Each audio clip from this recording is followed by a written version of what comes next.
Before the DreamWorks problem discourse that fans have been discussing during the release of Megamind 2 and Kung Fu Panda 4, there was another topic that we failed to mention during this newer conversation, and that's the changing of the iconic DreamWorks logo. During the intro of any DreamWorks classic films, it's been a variation of this boy fishing on the moon that it has really unique and interesting differences for every one of their movies. Shrek has had its ears all over it, the plot of Shark Tales quite literally starts because of it, and one of my personal favorites, the one where the penguins of Madagascar just literally kill him. They just kill the Moonchild and use his rod to fish. They didn't need to do that.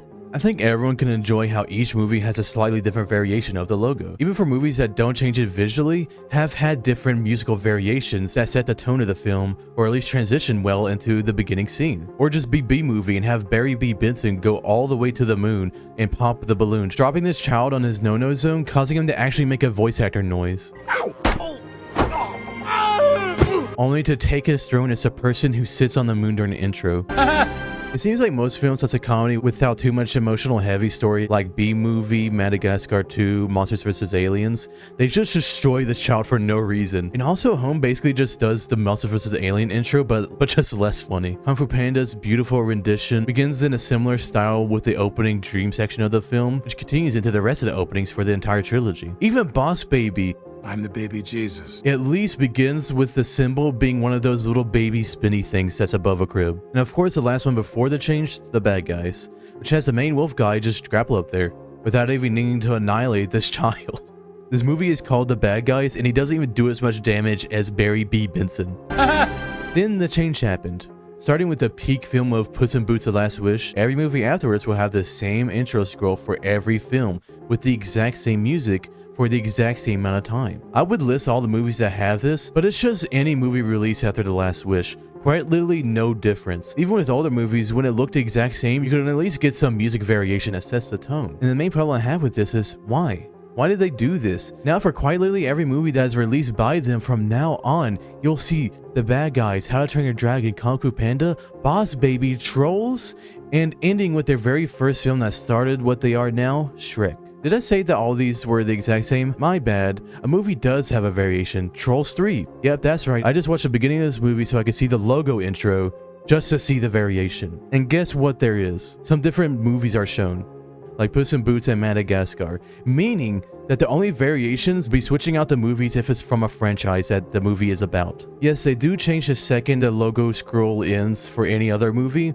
to make a more Trolls version of it. Still, that's more of a side note because that's only used as a transition into the film. The Last Witch and Ruby Gillman do the exact same thing. This is very much nothing compared to what I've talked about before with DreamWorks, with their films getting worse and not respecting their beloved franchises just for the money. But I believe this kind of just exemplifies this very issue. Instead of making every film unique and memorable, they just want to do what every company does now, just make more and more with an intro only to remind you when they made other more unique and thought-provoking films. The only openings that have actually changed are the ones given to other studios and streaming services like Orion in the Dark on Netflix and Megamind vs. the Doom Syndicate on Pupak, where Megamind is the laziest and ill-timed one by just literally zooming out of a still shot that Megamind swipes away before talking to the audience, which just actually sucks. This studio used to have intros that mean something to the film. It was a way for the studio to say, hey, at least this film was made by us. Even if you don't like it, we at least tried. That may be me being a meanie about how DreamWorks is now, but with how the studio has been for the past bit, I honestly just want a good movie again. But even if that does happen, this intro will still be there. Even when you go to watch an amazing film of Puss in Boots: The Last Wish, you are going to see Boss Baby. And I think that's something to complain about.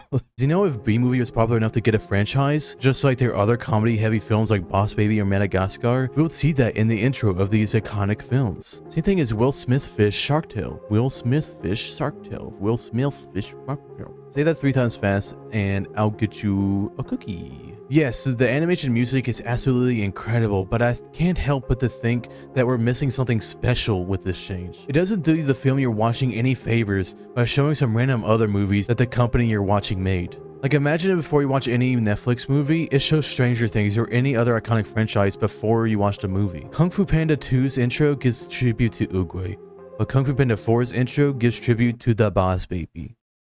This isn't like Marvel, to where the movie you are watching, when you see that flipping comic book logo, are connected to every other movie with that logo. Whether it's directly in the same continuity of the MCU, or it's just one that's in the multiverse. There's no overall story where all the DreamWorks films are put together into the same universe. If there was, I would post a video apologizing for an hour about how I'm sorely mistaken and that they are much more clever than I previously thought. But until that day, it seems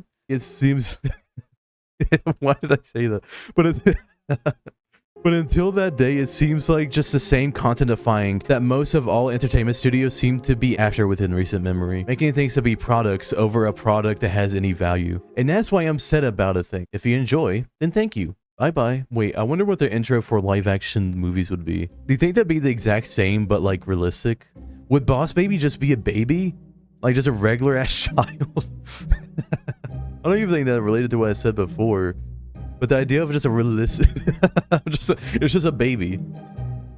Or would they make him have his proportion? Ew, that's gross. I'm gonna stop talking about this now. That's just nasty.